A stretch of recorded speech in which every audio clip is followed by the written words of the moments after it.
Take a look at the map of the state divisions in eastern Canada. As you can see, Quebec is the largest state in the country, occupying more than 50% of Canada's area.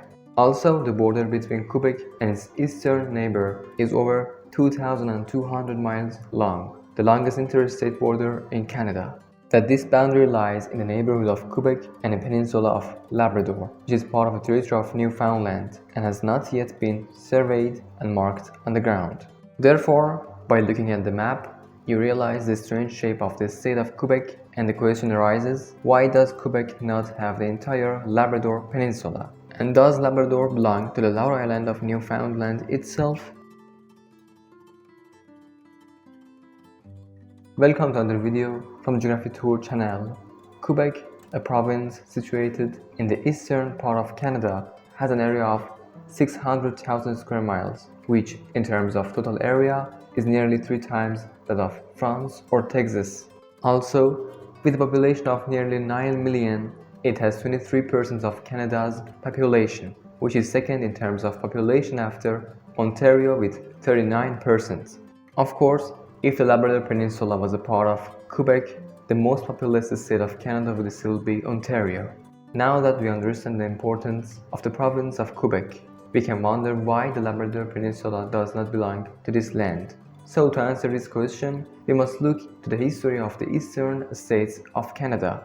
The history of Quebec goes back to the early French discoveries and the colonization of North America in the 16th and 17th centuries, which included the original territory of New France, the state of Quebec, and parts of the United States and Canada.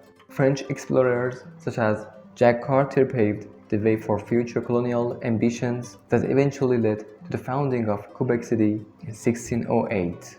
However, the 18th century introduced a turbulent period characterized by conflicts between European powers seeking control of North America, which led countries such as France and Britain to sign treaties to end conflicts.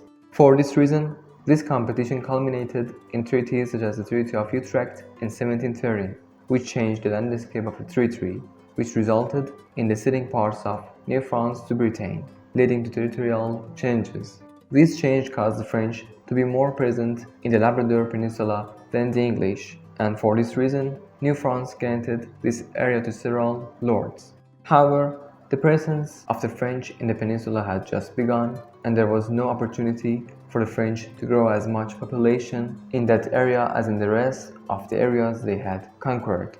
Although it goes without saying that they were part of the fishermen were the new French, not the French farmers. The 7 Years' War, also known as the French and Indian War, emerged as a pivotal moment in the struggle for dominance in North America, with Britain capturing Quebec City in 1759 and decisively changing the balance of power in the region. The Treaty of Paris in 1763 officially ended the conflict and confirmed British control of Quebec and New France, an event that marked the beginning of British rule in the region and significantly influenced the future shape of Quebec. After the end of the 7 Years' War and the signing of the Treaty of Paris, the King of Great Britain issued an important royal proclamation which had profound implications for the colony of Canada, now under British control and subsequently referred. By the terms of royal proclamation, the eastern boundary of Quebec was withdrawn to include the Saint Jean River, thus shortening its formerly vast territorial extent. This revision effectively reduced the scope of Quebec's jurisdiction from the vast extent it had under French colonial rule. As a result, several French lords and proprietors excluded themselves from the newly defined territory of Quebec, which had undergone a transformation under British colonial rule. But the English changed their mind in 1774 and returned that colony to the claimed traditional territory, as a result of which Quebec was divided into 2 parts, one being Lower Canada and the other Upper Canada, which Lower Canada is today's Quebec.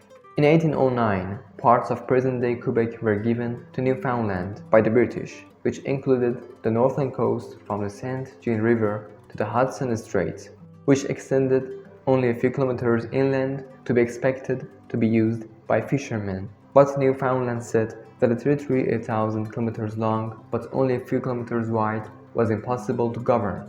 suggested instead a boundary of the Atlantic watershed, that is, wherever rivers flowed into the Atlantic Ocean, not into Hudson Bay. But of course, this included a gigantic territory, more than twice the size of Newfoundland itself, most of which was nowhere near Newfoundland, or which the Newfoundland authorities could hope to administer effectively.